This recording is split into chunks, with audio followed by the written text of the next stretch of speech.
Well, if you bet Canelo by stoppage, you got it right. Canelo stopped Sergey Kovalev in the 11th round with a combination. I think it was a left hook right hand, if my memory serves me correctly.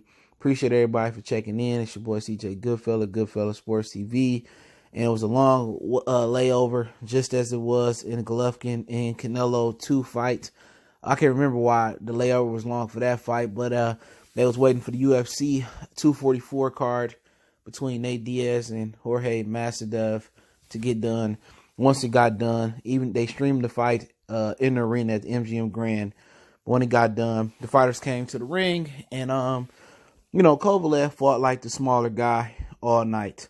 He let the smaller middleweight Canelo press him, and Kovalev tried to pace himself, and Kovalev was just using that finesse Buddy McGurk style to try to conserve energy.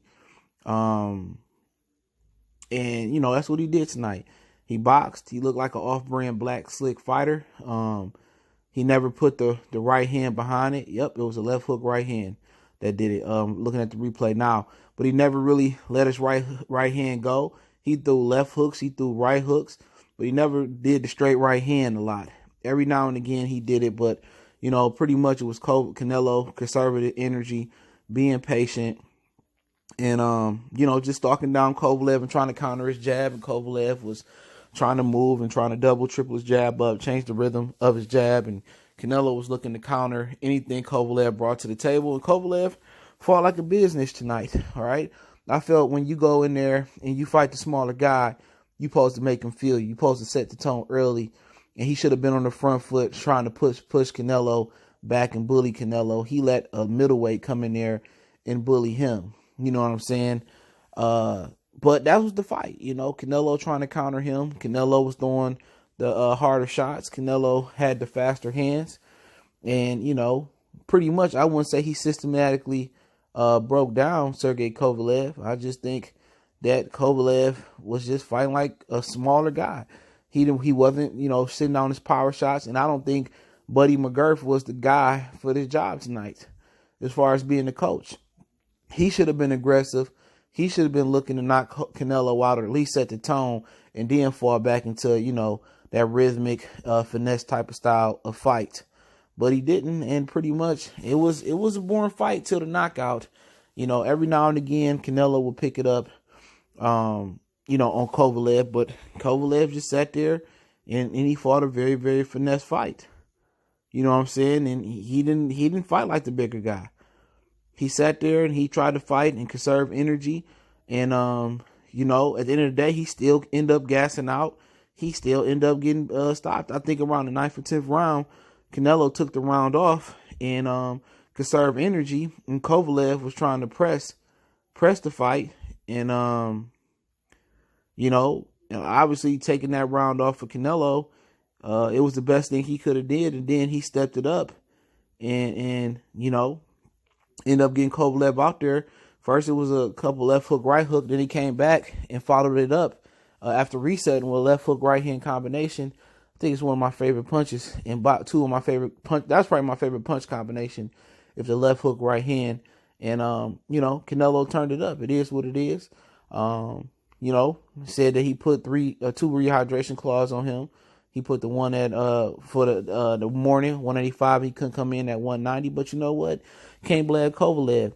He sold his soul. He sold his belt. He sold his name to DAZN and Canelo. He got a $12 million payday for the fight. Top Rank got $2 million, and then Cassie Duva probably got a lot more. And now he has a 3-fight deal with DAZN, so he could be fighting Dimitri Bivol, so he get to retire on DAZN. He gonna make some good money, so I don't really feel bad for him. As far as if the fight was fixed, people were saying the Ryan Garcia fight was fixed. If it's fixed, it's fixed. You know what I'm saying? I'm not even gonna harp on it. I just don't care. You know what I'm saying? I knew no matter how this fight went or how this fight didn't go, Canelo was gonna get the job, gonna get the benefit of the doubt on the scorecards.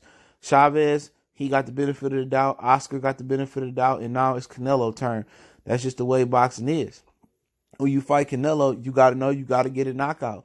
And Kovalev sat there and he fought to survive.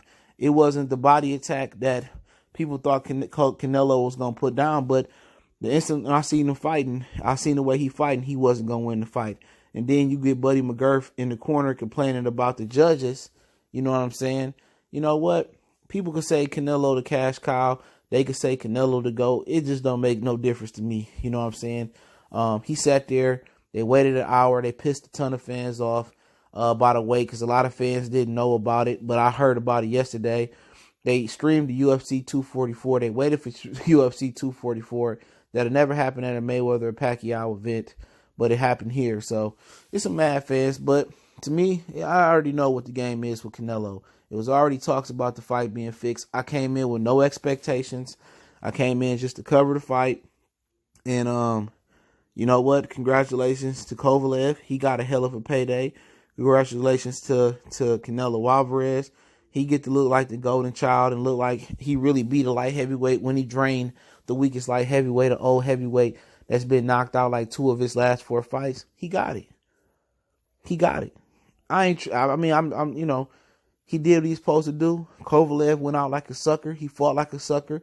He fought like a guy that was trying to go 12. He fought like a guy that was trying to carry the fight on. He didn't fight like the bigger guy. And, you know, you can't fault him. But this is what you get when you deal with Golden Boy. All right, you get a lot of stipulations. You get non-disclosure agreements, or AKA gag orders. They want a lot of smoke and mirrors. They want to make Canelo look like this huge, huge star. But yet again, he had to wait for Nate Diaz and Jorge Masvidal, two guys who ain't making half of what he making tonight. He streamed a UFC fight card tonight, you know, in the arena. You know, he supposed to be this big star. Nobody came to the weigh-in for real. It was empty seats in the arena. And at the end of the day, he can't just fight anybody. He like anybody else. You know, he need a dancing partner in the fight. So, you know, he supposed to be coming back down to 60 or perhaps 68 to fight Billy Joe Saunders. I heard he could fight Jamal Charlo next. Heard he could fight Billy Joe Saunders next. Heard he could fight Golovkin or Callum Smith next. And I heard if Jamal Charlo look bad or Dennis Hogan win, that's who he gonna go after next. So for Kovalev, he got 3 fights on his own. I don't know if he'll roll right into a Beaver fight where they give him a tune-up, then a Beaver fight. I don't know. So he gonna retire on his own, pending if he beat his case. But pretty much, the fight was, you know, it was what I thought it was. I thought it was gonna be. I figured Canelo would win. I didn't think he would stop Kovalev, but hey, he stopped Kovalev. So, you know, it is what it is. Some people be happy and say, "Oh, the racist Kovalev got knocked out," and stuff of that nature. But you know, they're gonna try to make him look like something that he ain't. You know, these dudes put all these stipulations on these fighters and stuff of that nature, man. And the DAZN is just a terrible product. Let me tell you about their commentator, man. Chris Minix was the only digestible guy to listen to. Sergio Mora sucks, ass cheeks. Brian Kenny always sucked, ass cheeks. You know, the DAZN need to give it up. They need to go ahead, pack that shit up, burn it. They need to bring back HBO and have Canelo fight on HBO. It was a terrible experience, terrible promotion. UFC straight out promoted them. The UFC didn't wait till Canelo. They didn't show Canelo and Kovalev after Nate Diaz and Jorge Masvidal got fighting. You know what I'm saying? While the fans could have sat there and watched the fight, they didn't probably show it in the locker room. They didn't give a fuck about the Canelo fight. But here's Oscar De La Hoya sitting here waiting for UFC and having the sport of boxing, where he got a fighter that's making way more than the entire fight card, and Canelo Alvarez sit here and submit to the UFC. You know what I'm saying? It is what it is, you know. And Mauricio Sulaiman sitting right there next to him, ain't got shit to do with this fight. Ass kisser, ass catcher, whatever you want to call him. At the end of the day, Canelo a fraud. And I don't care what nobody say. I don't care if they hate what I'm talking about. Canelo put all these weight stipulations. He sit here. He juiced up, allegedly, you know what I'm saying, for this fight. Ain't no way nobody move up 15 pounds and don't have an ounce of water weight of fat on them around their waist. Y'all can believe what y'all want to believe. If y'all want to believe Kovalev took a dive, I wouldn't disagree with you at this point. That was going on. But you know what? If you want to crown him. It is what it is. Goodfellas Sports TV. I think Canelo a fraud. I think Kovalev took a dive. All that good stuff. Don't forget me on Facebook, Instagram, Twitter. Reach out to the email if you got business question, inquiry, sponsorship, video requests. Reach out to the email as well. All those links in the description. Want to make a donation, link in the description. Best way to donate is share the video. And let me know what you guys thought about the fight. Pretty sure I'll get some hate, salt, and sugar in the comment section. We gone.